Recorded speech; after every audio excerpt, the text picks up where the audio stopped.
everyone. I hope you can hear me and see the presentation.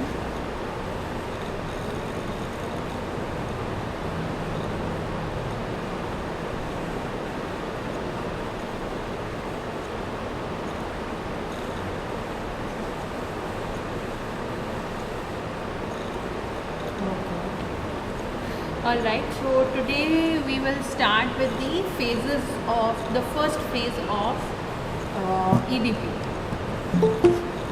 Okay, so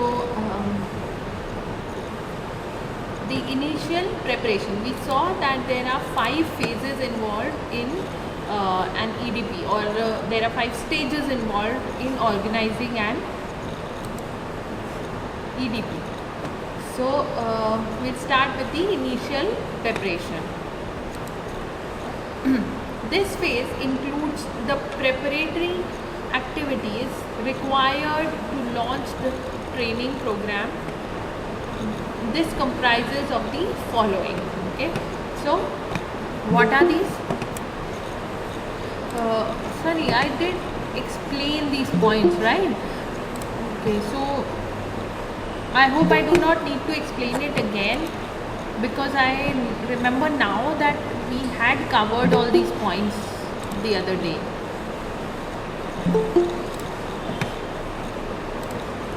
To the second phase, which is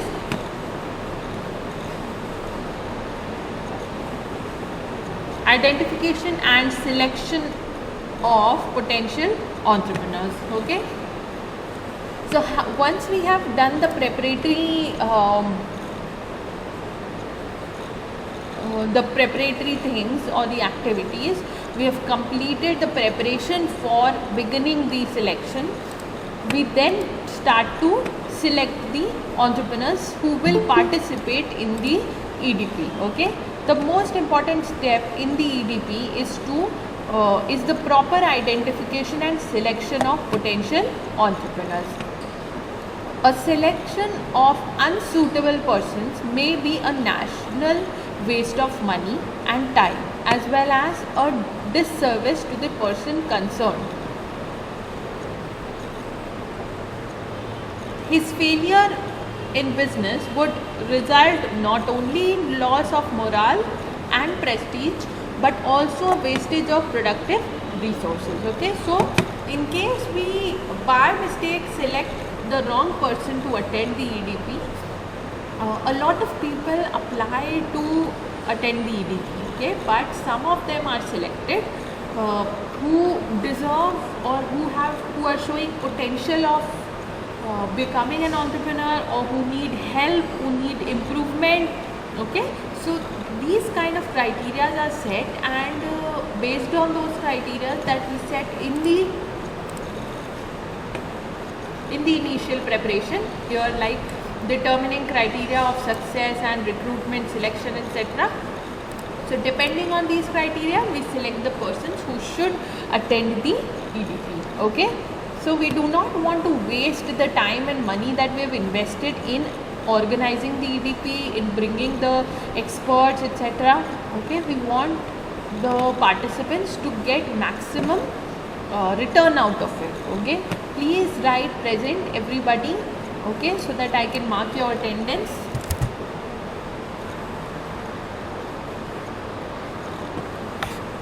Alright, this may also create a pessimistic environment towards entrepreneurship. Now, what is pessimistic? Means negative environment. Means, for example, if I am one of the people who show potential of improvement of becoming an entrepreneur, and a lot of people attending the EDP along with me are not selected based on the right kind of criteria, they will not be interested in the things that are being taught in the EDP. Okay, and from the next time onwards, I may not think of attending an EDP as positively as I did in the first go, because of my bad experience. Okay, so We do not want people to get pessimistic about it. Then, so this may also create a pessimistic environment towards productive resources, and towards entrepreneurship. Now, there are various points involved under identification and selection of potential entrepreneurs. First is identifying entrepreneurial traits. A candidate must have a minimum level of eligibility to become an entrepreneur. He should possess certain entrepreneurial traits described below. First, so there are minimum criteria or minimum eligibility that have been set, and depending on them only, we will select the people who have these traits or these qualities or these criteria. Okay. So first is family background. What is the family background of the person whom we are selecting? It must be related with trade, business or occupation. Family members should have entrepreneurial awareness. Okay. So, okay, then age. What should be the criteria for age? Younger people are more successful entrepreneurs. They can start risky ventures. So people who are young, basically the youth of the country, like students like you all, okay, who are about to finish their graduation, or who are about to finish their post graduation and are looking for something to do or looking for an occupation or a job.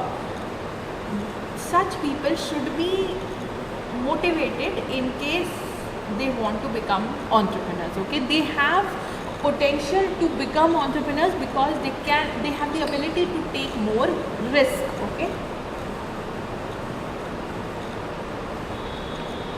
people who are old or people who have lived for quite some time, maybe around the age group of 45, 50 or more, they tend to choose less risky ventures because their physical abilities, their mental abilities does not allow them to get involved or get engrossed in such risky or stressful activities. Okay, then education.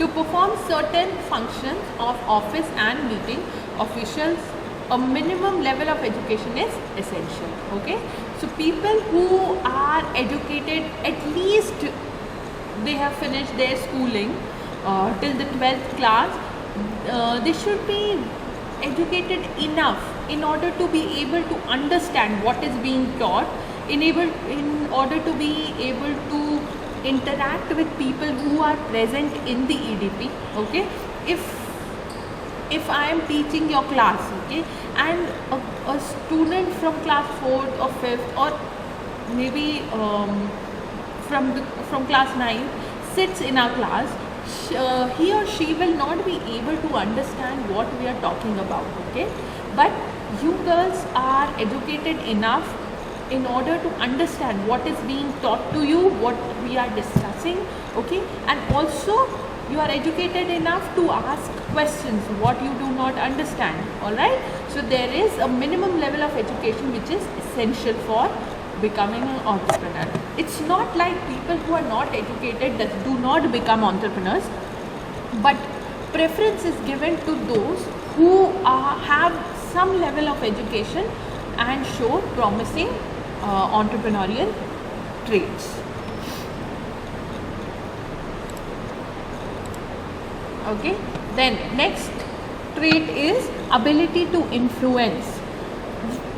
He or she should have good financial support and working hands to depend upon. Okay, so ability to influence means that there should be some sort of enthusiasm or some sort of eagerness in the person in order to become an entrepreneur, in order to learn what is being taught or what is being discussed in the EDP. Okay, when we talk about financial support, the person should be able to influence the investors, the banks, or the people who provide financial support to invest in their business. Okay, unless and until I do not have the ability to influence people to invest in my business or believe in what I want to do as an entrepreneur, I will not be able to become a successful entrepreneur. Okay.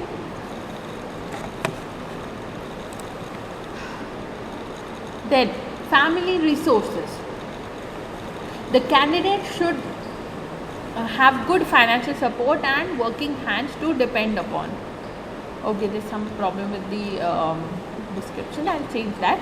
So, family resources, basically, people with good family resources are given preference. Like if there is a good support system, there is usually they earlier, now the things have changed, but earlier girls were not given so much preference in when it came to selecting people for EDPs. Okay, because usually due to family pressure and society pressure, they could not follow their dreams. Even girls who had potential in them were not allowed to follow their dreams and were forced to get married. Okay, but now things have changed. It's not so. Every girl has to become independent. Every girl should become independent financially, especially financially independent, in order to have a respectable position in society.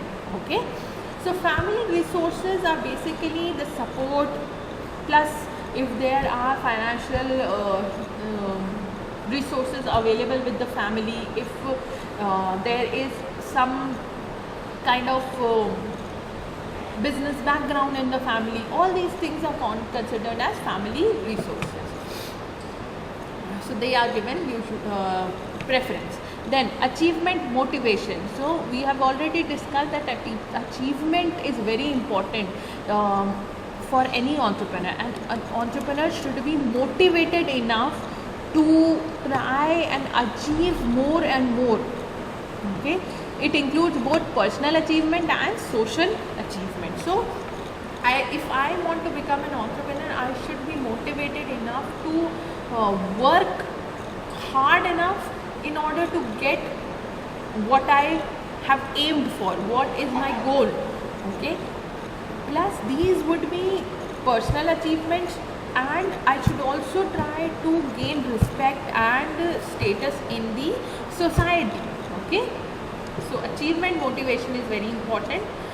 They usually try to ask you to write something up, basically an essay sort of a thing, or show what activities you have been involved in order to judge whether you are achievement motivated or not. Okay, then so this is the reason why students are forced to attend activities that are being organized in the college, because in every phase of life, maybe you're looking for a job or anywhere, you will have to show that you are an achievement motivated person. You want to get involved in activities, you have the willingness to work for it. Okay, so next is risk taking willingness. It is the ability to seek challenge in entrepreneurial jobs. So risk taking is very important. We have already discussed this. Taking up challenging opportunities or taking up challenging activities give chance to an entrepreneur to earn more profits. Okay, we had discussed when we were studying the theories of entrepreneurship that the more risk an entrepreneur takes, the more is the chance to earn bigger profits. Okay, so risk taking willingness should always be there. Influence ability. It is the ability and desire to influence other people and the surrounding environment. it is a personal efficacy. So basically we already discussed about influential ability, didn't we? Okay, ability to influence, there we talked about the financial support, etc. Okay, so aspirations, so we already discussed this, I'm not repeating it.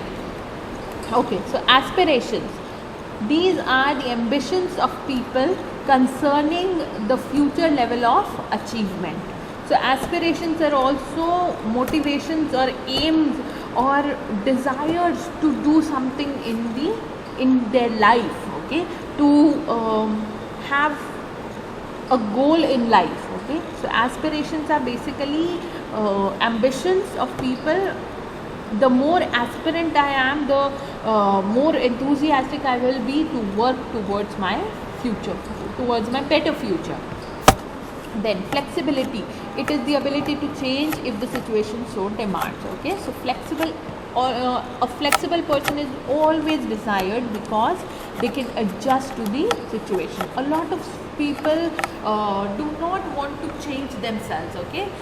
They become stiff and hence are cut out of a lot of activities, a lot of groups, a lot of social involvement, okay. So every person should have this ability or should have this trait in them in order to become a successful person or a successful entrepreneur, okay.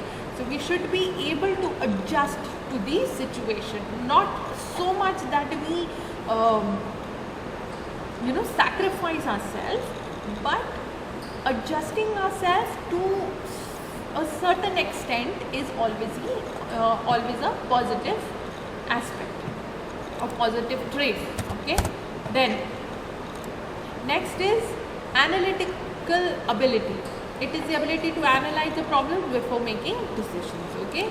So analytical ability is basically that there should be the ability to analyze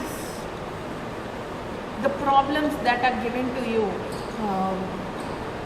so that you can become or you can exercise your mind. Usually in an EDP there are various activities that are done with the participants in order to increase such abilities, okay.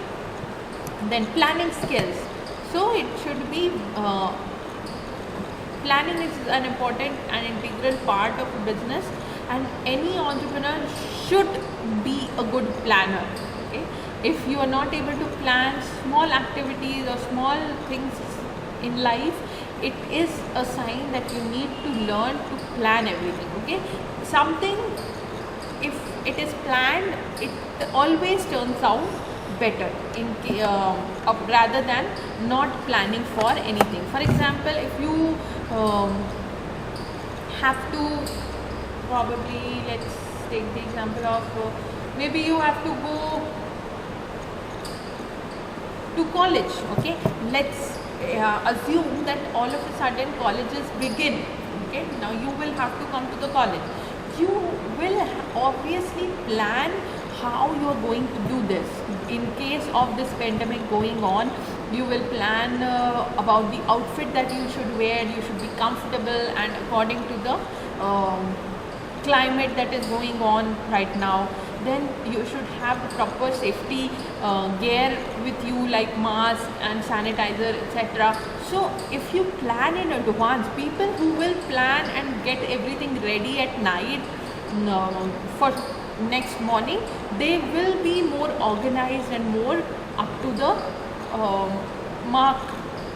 And people who get up in the morning and hurry and create a fuss at home about coming to college and are not absolutely have any idea what they are trying to do or what they should be doing, that kind of a personality is never favorable for any business, okay. So businessmen always have to be planned in everything, okay. Next, so this was the first part of the part of the analysis by identifying the entrepreneurial traits. Second part is identification of the enterprise. Now when we are choosing a person we need to understand all these traits that we just discussed. When we are choosing an entrepreneur or a firm, what are the things that we should remember? When an entrepreneur having necessary qualities is identified, it is necessary to identify a suitable enterprise or project for him. The project must be matched with the liking, willingness and required skills of the potential entrepreneur. For selecting the project for him or her, all the background information like skills, experience in the field, the physical resources available, family, occupation, etc. should be taken into consideration. The viability of trade in terms of financial implications should be examined also. The availability of raw material, the sale avenues and profitability of the enterprise have to be explored. Okay, so once we have selected the candidates, we then have to select entrepreneurs or firms which would suit the selected kind of candidates. Okay, we are trying to get people involved in activities that are related to entrepreneurship or in business activities. Okay, so we need to identify, we need to judge based on the skill set that they possess, based on all these things that we have, the information that we have just discussed. Based on them, the type of businesses that they can be involved in should be selected. For example, if there are more people involved from the IT side, so ventures similar or concerning the IT field should be selected. Okay, then next is the target group. It is the group of persons for whom the EDP is designed and undertaken. Since every target group has its own needs and constraints, the largest group to be trained must be clearly defined. An entrepreneurial development program may be organized for any of the following target groups. Okay, so for whom we are organizing the EDP, that should be very clear. Okay, so we have already discussed the points. Now, who all are preferable people for EDPs? Basically technical people, because it is easier to set up a technical enterprise. Then, like so many people have launched various apps and they have become so successful. Okay, then ex-servicemen. What is ex-servicemen? Does somebody know what ex-servicemen means?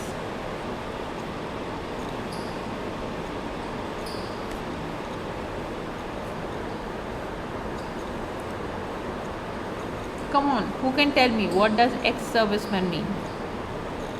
In government job ads also you will see that for ex-servicemen there's different criteria that is mentioned. Not exactly retired, but yeah, we can say they are retired. From where? Member of the armed forces. Yes. Very good. Who was that? Archie. Okay.